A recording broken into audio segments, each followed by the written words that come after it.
Jenna called it fun on a Tuesday that smelled like burnt toast and HOA Always were fines. too predictable. Relax, Drew. It's fun, she said, like my feelings were a Pilates class I'd skipped.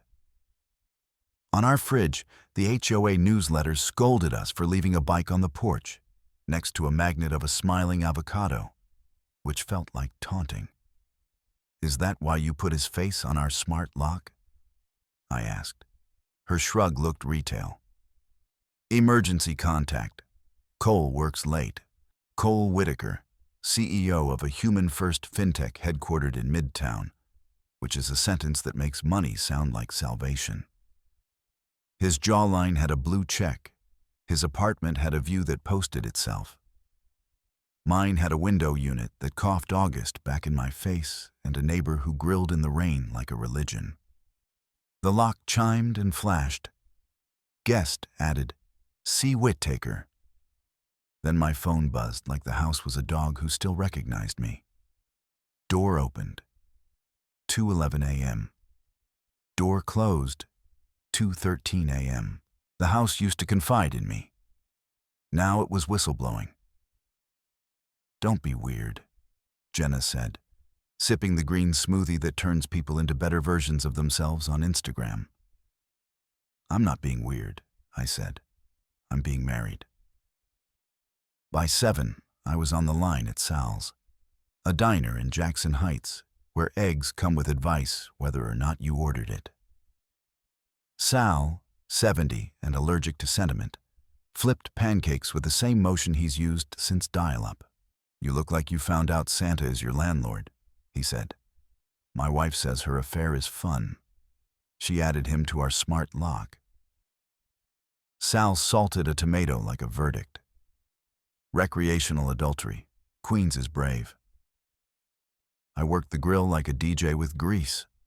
The ticket rail clicked and snapped, a metronome that paid rent. If grief is a wave, work is the shore. That night, I had open mic at a bar in Ridgewood that sells craft beer and second chances. The neon flickered, laugh now, pay later, which would also make a fine vow. I stared at the mic like it knew a safer word than fun. I opened with a line I was afraid of. My wife says her affair is fun. Like Disneyland, except you exit through a PR firm and the rides take Amex. A ripple, some laughter, some winces. Pain turned into air. She says the CEO needs emergency access to our place. Totally agree. For example, when he forgets the code at 2 in the morning, our house tells me. That's loyalty. That's love. The room leaned forward. Good. If jokes are boogie boards, I had one under me. I kept surfing. Cole's an upgrade. He has a private elevator. I have knees. Question. Which one still works when Con Edison sneezes? Bigger laugh. The good kind. Surprise first, relief second. After my set, a woman with black rim glasses and the posture of a closing argument tapped my elbow with a business card. That bit is funny, she said. Keep it in the lane of opinion, not accusation. You a comic or a cop? Employment lawyer, she said, amused. Sabrina Cho. If you're going to set your house on fire with jokes, meet me at the hydrant first. What's your fee? For you, coffee. And one rule. Say names only if they're yours. Back home, the lock tattled like a toddler who learned to type. Door opened. 2:37 a.m. Door closed. 2:39 a.m. The house still thought I commanded something. I turned notifications off because humiliation doesn't need play-by-plays. In the morning, Jenna played a podcast hosted by people who pronounce charcuterie with threats. We're not a fit, she said, wiping a non-existent spot on a non-existent island. Cole gets me. So did our vows. She smiled the kind of smile you use when you're ending a lease. It's not that deep, Drew. It's fun. Yeah, I said. So is gravity. I put on my shoes like armor and headed to Sal's. Outside, Queens did that thing it does better than therapy. Moved on. A bus kneeled. A bike courier swore. A kid practiced a trumpet on a stoop, murdering when the saints, and somehow resurrecting me. On my phone, the lock app pulsed with the last alert it would send me for a while, a bright dot over a bruise. I swiped it away and opened Notes. Title: Fun. Under it, I typed the first line that felt like a life raft. Nothing is sexier than someone who knows where the shutoff valve lives. Then I put the phone in my pocket, tied my apron, and waited for the first ticket to land. If I couldn't fix my marriage, I could at least not ruin over easy. The Ridgewood clip did numbers it didn't deserve because the internet loves a wound with timing. A meme account stamped boy math over my face, and suddenly I was the spokesman for men who own air fryers and opinions. Half the comments called Jenna a queen for upgrading. The other half called me a saint for not arsoning a penthouse. That's virality's math. Every take becomes a sport, and you're the ball. Sabrina texted, Rules for living. 1. Don't do defamation. 2. Don't get served.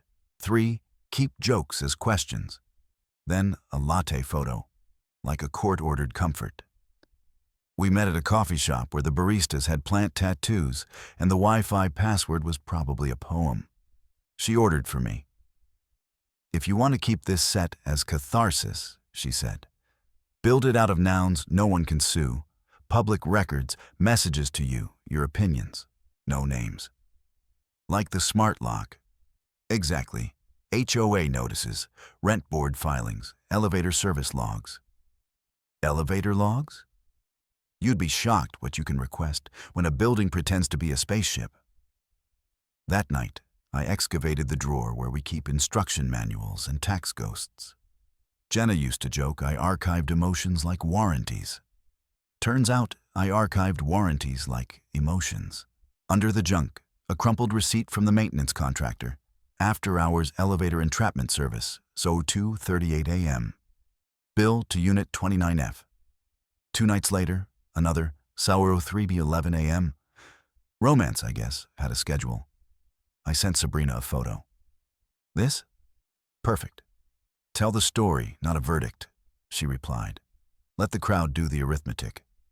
Sal let me duck early for a booked slot at a real club in the East Village where the brick wall behind the mic has heard more confessions than St. Patrick's. I wore my good shirt and a fear that felt like adrenaline with different PR. Upgrades are cool, I told the room. My wife upgraded. He has a private elevator, I have knees. But when the elevator stopped between floors, guess whose number the building called? It's like the universe DM'd me. You still have the manual. Laughter rolled, then caught. I pressed. Elevators have a manual override key. 2 turns, doors open. I don't know crypto, but I know how to get you out of a box you paid extra to be in. After, a man with a pocket square and a PR smile introduced himself as on Cole's team. He never said the last name, and I never asked. We're big fans of satire, he said, which is something only people currently Googling how to stop satire ever say.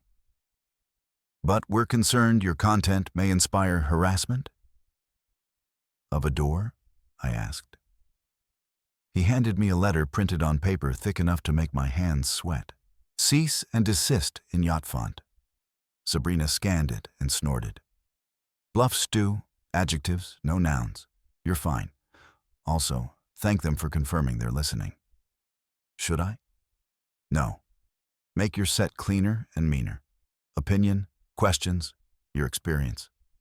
Also, this is New York.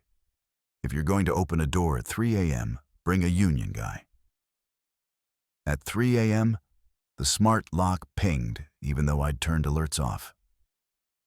Firmware update complete. Door opened. The house was an informant with a conscience. I lay there counting city sounds like sheep. A distant siren, a neighbor's laugh through walls, the soft clack of radiators practicing winter. The lock pulsed in my mind. The word fun sat on my chest like a cat that doesn't care if you can breathe. The next morning, the Ledger, one of those city papers that still believe in verbs, emailed, "Human piece on modern relationships and public storytelling." Alex, the reporter, wanted to record me telling the jokes as jokes. "No names," I said. "Only nouns." He printed my bits like a play. Elevators, team building, guest access, locks with better boundaries than people. He never suggested who the jokes were about. He didn't need to. Jenna DM'd him a paragraph beginning, "For the record," which is never a good start. Alex declined to run it because it made no record. She posted a rooftop selfie captioned, "Healing is hot," and the algorithm clapped like a seal. I bombed the next night. Not a crash, more a leak. The front row whispered, "That's him," and my timing melted. Hecklers think they're Michelin reviewers. They're not. They're Yelp with Wi-Fi. Backstage, I sat on a milk crate and tried not to rethink my personality. Sabrina found me, handed water, and something better. A boundary. "You don't answer hecklers. You answer your premise," she said. Tonight wasn't about them. It was about you deciding whether this is revenge or inventory. Inventory. List what you put up with. List what you won't. Comedy is itemized rage. The club cut me for the weekend because panic is a business model. A Bushwick room added me because courage is also a business model, just with worse floors. I rewrote until the jokes felt like wrenches, not knives. That set, I stripped it to verbs. She said, "Be a man," I told the audience. I learned how to read manuals. Laugh. She called me maintenance. Then the fire panel asked for maintenance.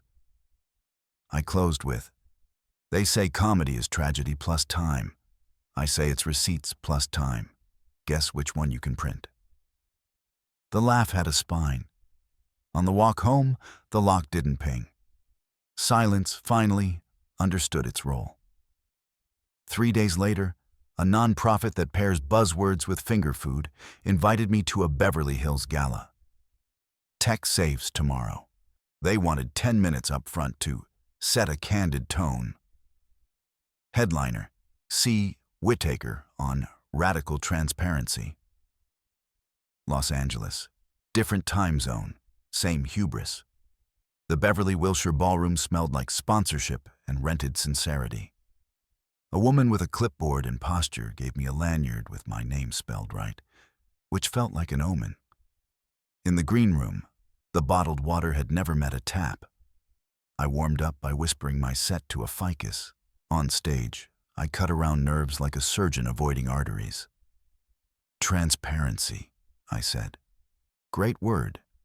Sounds like something a CEO says right before his smart home sends his wife's husband push notifications. Gasps, then permission laughs. "No, I don't name names," I added. "I name objects, locks, elevators, receipts. Also, guest access revoked. A kind of poetry." I asked questions instead of claims. If your foundation reimburses after-hours building services, is that team building or just cardio with paperwork? People laughed, then checked if laughter was allowed. I live for that face. The moment a room realizes its manners are in conflict with its conscience. After, at the step and repeat, the man of the hour shook my hand like he was weighing it. His tux had opinions about my blood pressure. "You won't enjoy how this ends," he said quietly. "I'm a comic," I said. "We don't get endings. We get bars that pay net 30. Back in New York, Jenna texted one word, "Stop." Then a photo of a mimosa beside a wristwatch priced like a semester. I stared until the bubbles went flat in my brain. Sabrina met me at a Korean spot on 32nd Street because soup's the antidote to threats. "We keep it funny," she said. We keep it lawful, and you keep a list of everything you didn't say. When someone claims you said it, we'll frame the silence.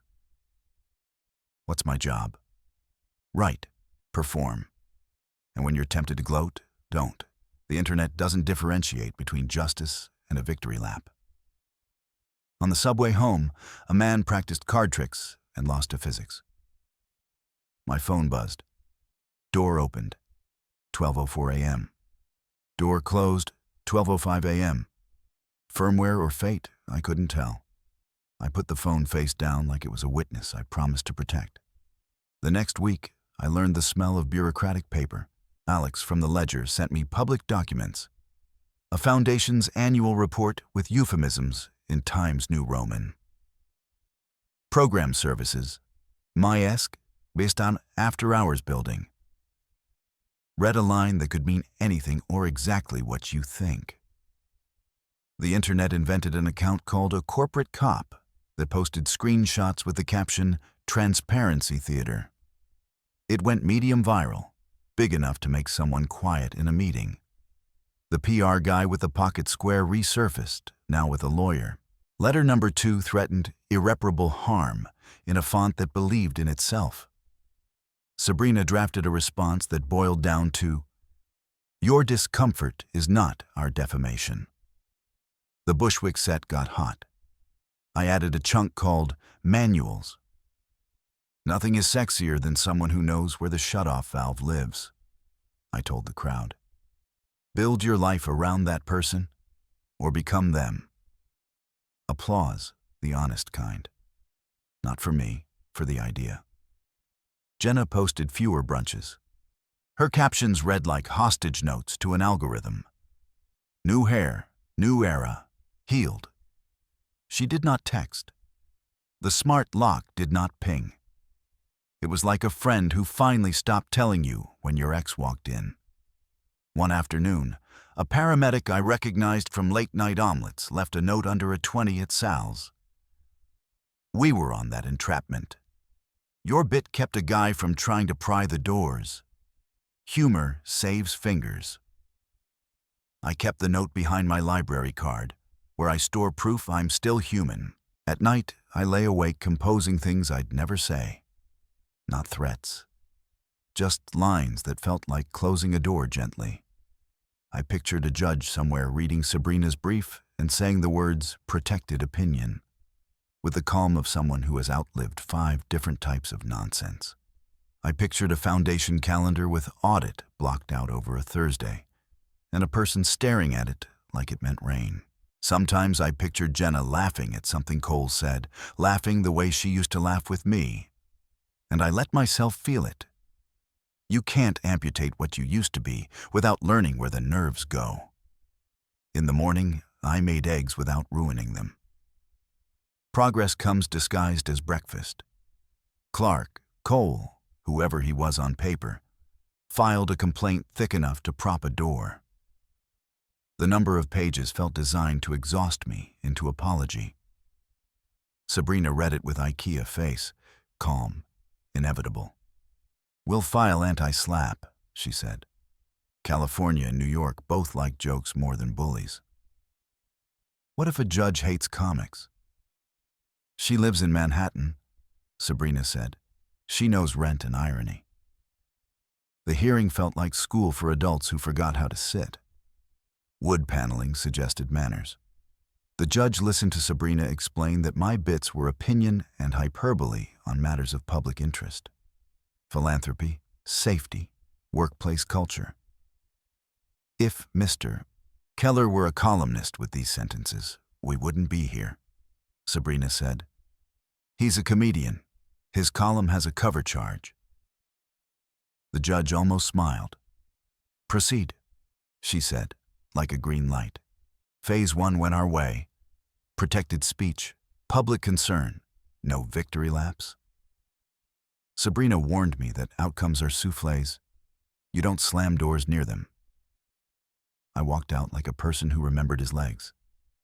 Jenna texted a single dot, then, "Are you happy now?" I typed, "Not happy." Functional. Deleted it. Sent nothing. Sometimes the best punchline is restraint. The Ledger ran a piece on transparency theater. The phrase felt tailor-made for our times. Performance when confession is needed. Messaging where policy belongs. A donor asked a question in a meeting they'd been silent in last month. An internal audit landed on a calendar like a thunderhead. I bombed again, this time because the crowd wanted blood and I brought jokes. "Name him," a woman yelled. I smiled and didn't. "I don't do nouns," I said. "I do verbs." The room split into two Americas. People who like rules when they protect them, and people who like rules when they hurt someone else. I did my time, took my light, and left to the sound of chairs scraping. On the sidewalk, I called Sal. "You okay?" he grunted. "Some nights the room wants a firing squad." "Bring eggs tomorrow," he said. Eggs forgive. The next day, the PR guy tried a new tactic. "We'd like to invite you to a private conversation," he wrote, "which is what you say when you want to put a lid on a pot." Sabrina wrote back, "My clients' conversations are public. That's the point." A week later, the nonprofit from Beverly Hills asked if I'd come back to open 10 minutes before an awards segment honoring courage.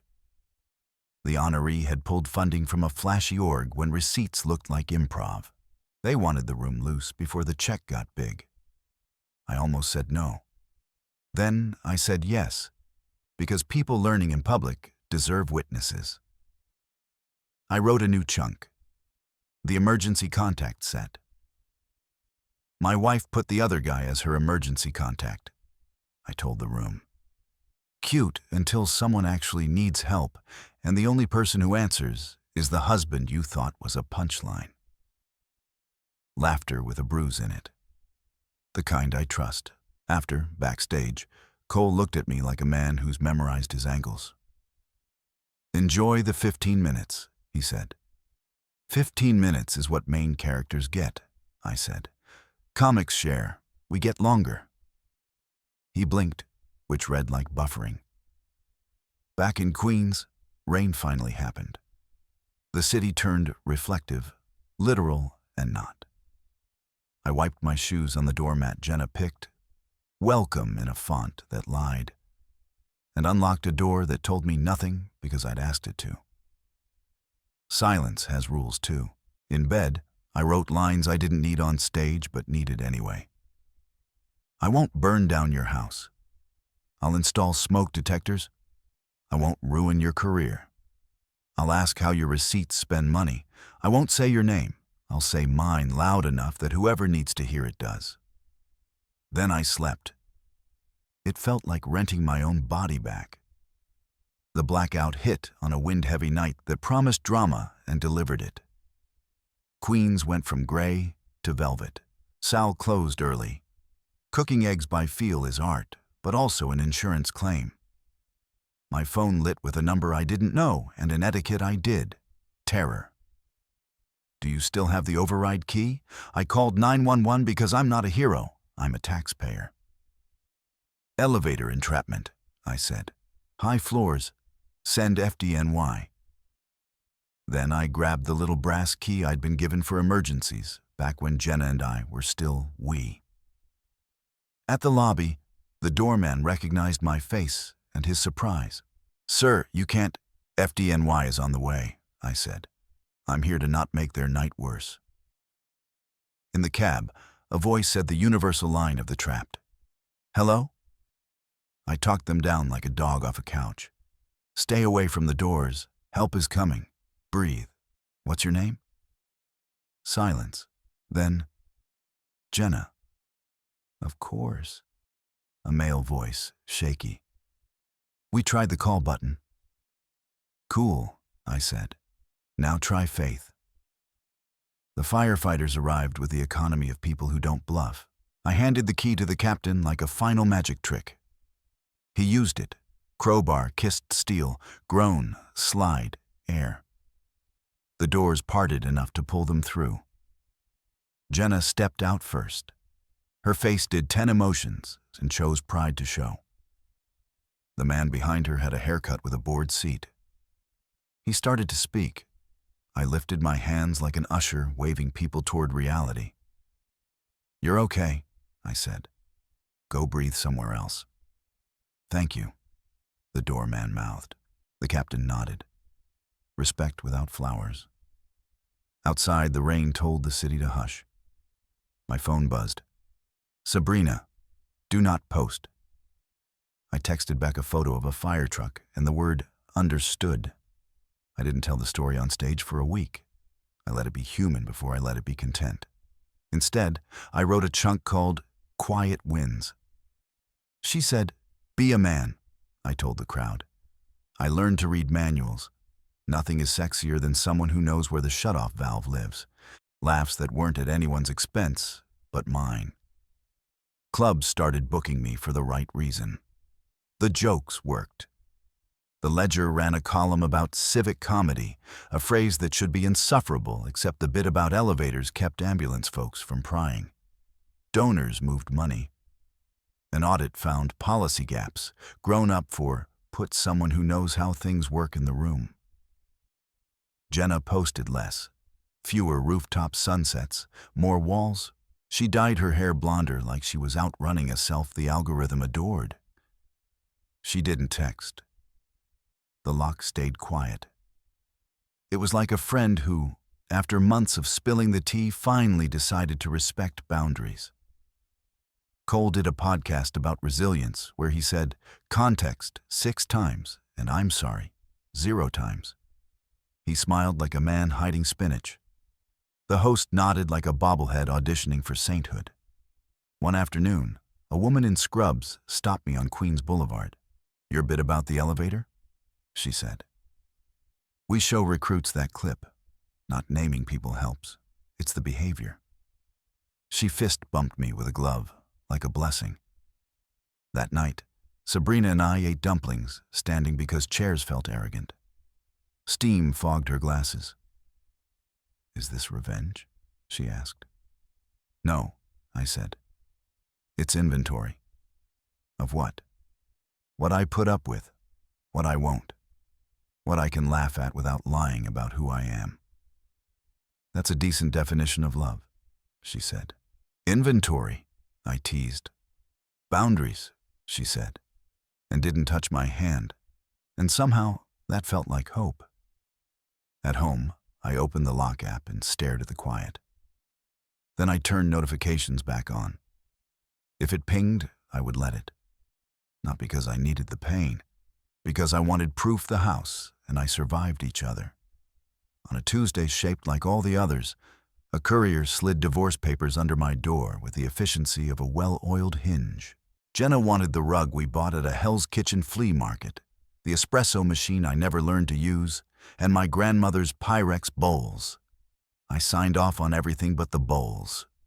You can bury a marriage and keep one heirloom. The world doesn't end. It just changes its hours. We met in Long Island City to sign. She wore sunglasses indoors, which felt less like fashion and more like policy. "You humiliated me," she said. "No," I said. "I humiliated myself." "You did you." She studied a poster for a band none of us would ever see. "Cole says you milked it." "He would," I said. "Milk is a line item where he's from."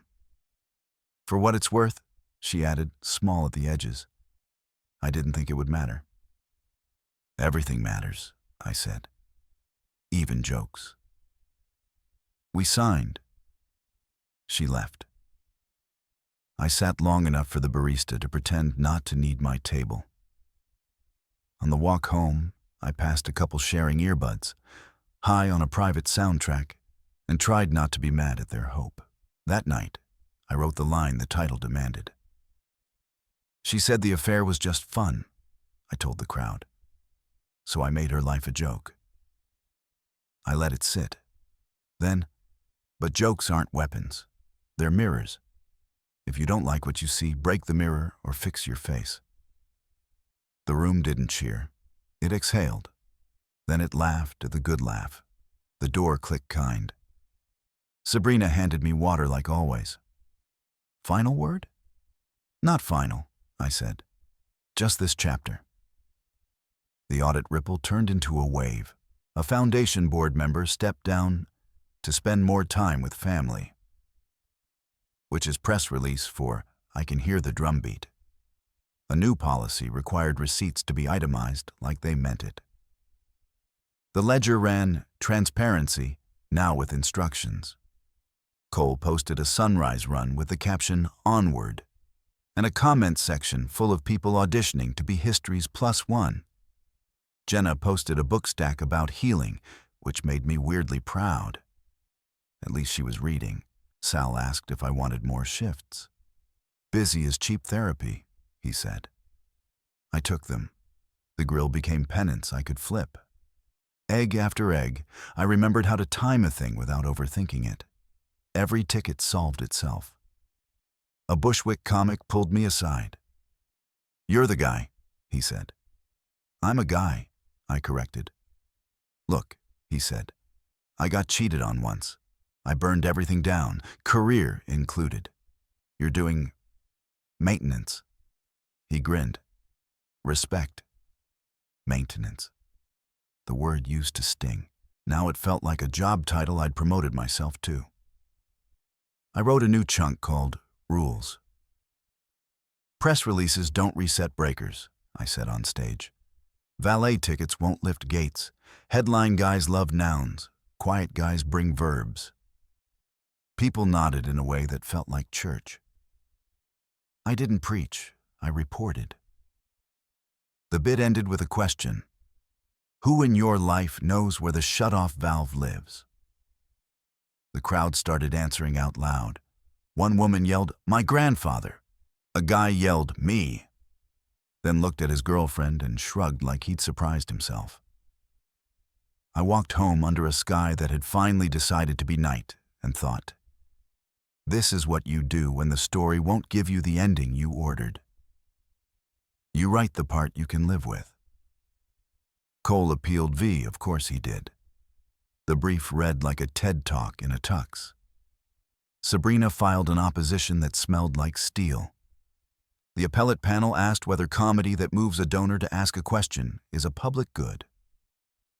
Yes, Sabrina said. Also, laughter is not a tort. We waited. Legally, waiting is called calendar.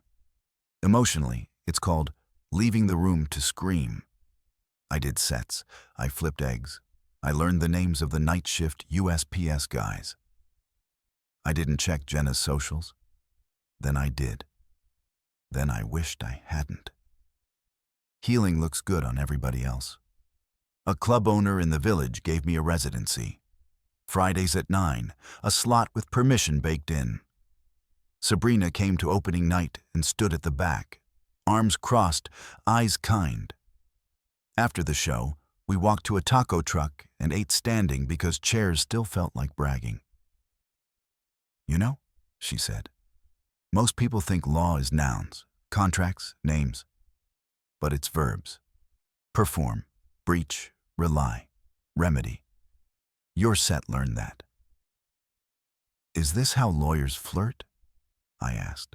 It's how this one does, she said, and smiled like a verdict you can live with. A week later, the panel affirmed. Protected speech, public concern, no malice, no names. Sabrina forwarded the order with a confetti emoji that felt illegal. Cole's counsel issued a statement about respectful disagreement. Translation, the balloon lost air. Jenna texted a picture of the Pyrex bowls on her counter with a sticky note. Found the set. Want to trade for the espresso machine? I stared at the photo long enough to remember Thanksgiving mashed potatoes and the way her laugh used to land in my chest like permission. I typed, keep them. She replied, are you sure? I wrote, we both need something that lasts. She wrote, thank you. Then nothing, which was right. The nonprofit invited me to moderate a panel titled Receipts or Stories. The room was donors, operations folks, a CFO with kind eyes. and a front-line worker who looked like they'd rather be anywhere else. I opened with a joke. Transparency used to be a window, now it's a brand. Then I asked questions that had verbs in them. Who approves? Who signs? Who knows where the shut-off valve lives? People answered like they'd been waiting to. After, the front-line worker said, "Thanks for not making me the punchline." I told them I'd been both and preferred this. Sal's granddaughter came to the diner and drew a comic strip about a superhero with a spatula. She titled it Captain Over Easy. Sal pretended to hate it. I pretended not to cry. At the club, a woman stopped me by the exit. "He said fun too," she said. "He called it a phase, like I'm middle school." She showed me her notes app. Dates, times, and one line. "Remember who you were before you started apologizing." "Can I use that?" I asked. "Don't tag me," she said. I didn't. The joke killed. The good kind. On the way home, the lock pinged for the first time in weeks. Day mode. Door opened 6:08 p.m. Door closed 6:09 p.m. I didn't know who lived there. I hoped the house liked them. It had liked me longer than I deserved. I slept 8 hours like I'd found a switch I forgot I owned. Queens did its seasonal costume change. Air crisp, stoops wearing pumpkins, dogs in sweaters smarter than their owners. I took more shifts at Sal's and fewer doom scrolls. The club sets got looser, warmer. I stopped checking if laughter was allowed and started assuming it would be earned. The ledger asked for a follow-up. Not on Cole, not on Jenna. On the way a joke can move a room to do paperwork. Alex interviewed a fire captain about elevator safety, a grants manager about receipts with verbs, and, surprise, Sabrina, under her own name, about anti-slap as civic infrastructure. The piece ran with a headline that would have made me gag a year ago and somehow didn't now. When the punchline fixes a policy. Cole launched a new venture with a mission statement about authentic community. The press photo looked like a man halfway through swallowing a truth one he didn't want. Comments ranged from worship to weather. Jenna liked the post. I did not. I watered a plant until it stopped hating me. One Friday after my set, Sabrina and I did our ritual. Dumplings, sidewalk, steam, shared silence. "Do you ever think about what you'd say if Jenna asked for coffee?" she asked. "I'd ask if she likes her rug," I said. "And I'd tell her the bowls look better on her counter." "That's not an answer," Sabrina said. "It's inventory," I said. "My answers are verbs." She nodded like a deal. We didn't kiss. Some nights adults don't. We walked past a bodega cat holding court on a crate and let the city tuck us in. Saturday morning, Sal played Sinatra too loud and declared it National French Toast Day because he could. A dad in a Mets cap told his kid my elevator joke in a whisper and got it wrong. The kid still laughed. Comedy survives translation when the verb is love. An email arrived from the nonprofit.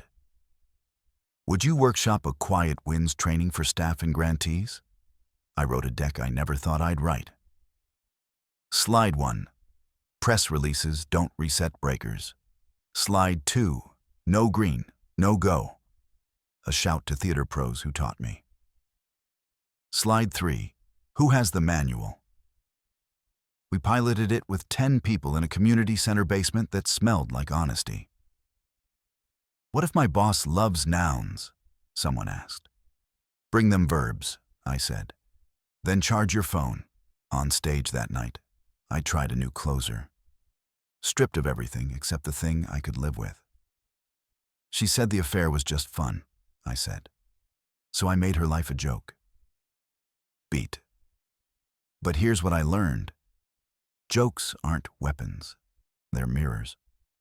If you don't like the reflection, you can break the mirror or fix your face. I recommend SPF. The room laughed like a confession, then applauded like relief. After, a man with tears in his beard said, "My wife called it fun. I called it Tuesday. Thank you for not asking me to set anything on fire. I told him French toast was on special tomorrow. He said he'd bring his kid. I walked home under an ordinary moon and realized ordinary had become the miracle. Winter tried on the city like a coat. The appellate mandate came down. Case closed, fees awarded, speech protected.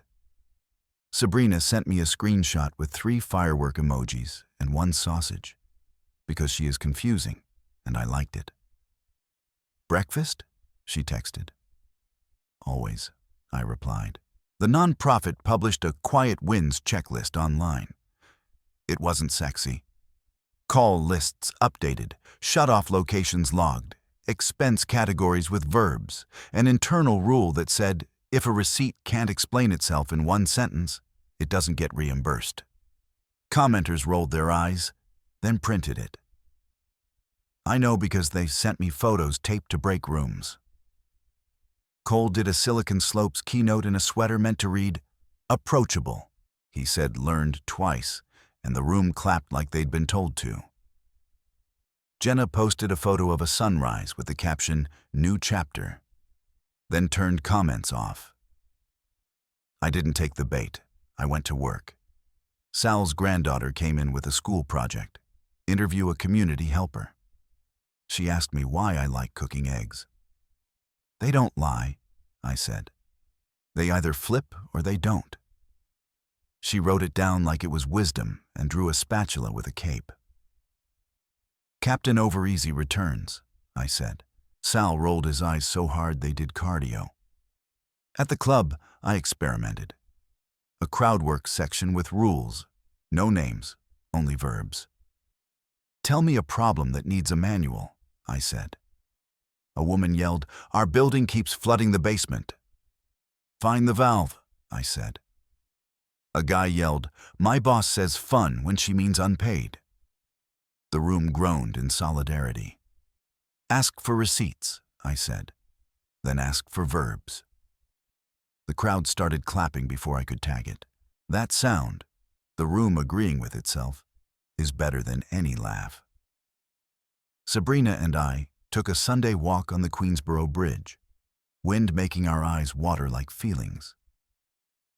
If this were a movie, she said, Jenna would show up right now and you would have to choose. If this were a movie, I said, we'd have better hair. I like your hair, she said. It's honest. A message from Jenna arrived that afternoon. Coffee? I stared at it like it was a stray dog deciding whether it belonged to me. I typed, sure. She picked a cafe in Midtown that charges rent for chairs. She wore her sunglasses on her head like a tiara, half retired. We ordered, we sat, we breathed. You did what you had to do, she said. So did you, I said. I thought it wouldn't matter, she said. I thought fun was a bubble. Everything matters, I said. Even jokes. She looked at my hands like they were a language she once knew. I miss knowing where the shut-off valve lives, she said. You can learn, I said. It's a manual, not a mystery. We didn't trade apologies. We traded nouns for verbs. She kept the rug, I kept the bowls. We kept breathing. When I left, the city did that thing where it lets you off the hook and hands you a to-do list. I walked to the club and wrote 10 new minutes about bridges, bubbles, bowls. The set didn't kill, it healed. Spring elbowed its way back into the boroughs with tulips and tax forms. The Quiet Wins workshop turned into a series. The Ledger ran an update about a handful of orgs adopting boring policies that keep people safe and money honest. My name wasn't in it. Perfect. Sabrina and I settled into a rhythm that felt like competence, with room for joy. Fridays at 9, dumplings after, no lawsuits after midnight. Some nights we talked about nothing. Some nights we drafted a world where receipts explained themselves. We didn't move fast, we moved right. Jenna sent one last text. "You were right about mirrors." I replied, "You were right about gravity." She hearted it. Then the thread went quiet in a way that didn't hurt. One evening, a man waited for me by the exit. Nervous smile, hands in pockets. "I'm the guy," he said. "Which guy?" "The other husband, the emergency contact who wasn't." I nodded. "You okay?" "Working on it," he said. "Your bit about inventory made a list. It helped." "Keep it verbs," I said. "It'll carry more than anger does." He shook my hand like a promise and left. I closed the night with the line that had become less a punch and more a path. "She said the affair was just fun," I told the crowd. "So I made her life a joke." Beat. But here's the thing I wish I'd known earlier. The point of a joke isn't to hurt. It's to hold a mirror steady enough that somebody can fix their face. Maybe that somebody is you. The room didn't explode. It warmed. People clapped like they were voting for themselves. After, I walked home past bodegas, arguing with their radios and windows practicing summer. The smart lock pinged. Day mode. Door opened, 6:08 p.m. Day mode. Door closed, 6:09 p.m. I smiled without knowing why. Maybe because the house had learned how to say only what mattered. At Sal's the next morning, a kid ordered French toast and asked if Captain Overeasy was real. "Very," I said. He asked what my superpower was. "I read manuals," I said. "I carry receipts. I know how to flip without breaking." On my fridge, the HOA newsletter scolded me for leaving a pair of boots by the door. I left them. Some rules are invitations to dance. I brewed coffee in a drip machine that didn't require a degree, poured it into a mug that said, "Quiet wins," and opened my notebook. Title: Fun Revisited. Under it, I wrote, "Where's your line between fun and disrespect? Between a joke and a lie? If someone turned your pain into content, what's the first receipt you'd keep?" Answer with verbs, not names. Inventory, not vengeance. I closed the notebook, tied my apron, and headed to the diner. A ticket hit the rail. 2 eggs over easy, hash, wheat toast. I flipped like I meant it. Outside, the city kept its promise. Loud, unfair, fixable. And if anybody needed a code in an emergency, I probably still knew it. Didn't mean I'd use it. It meant I remembered. Sometimes remembering is all the power you need.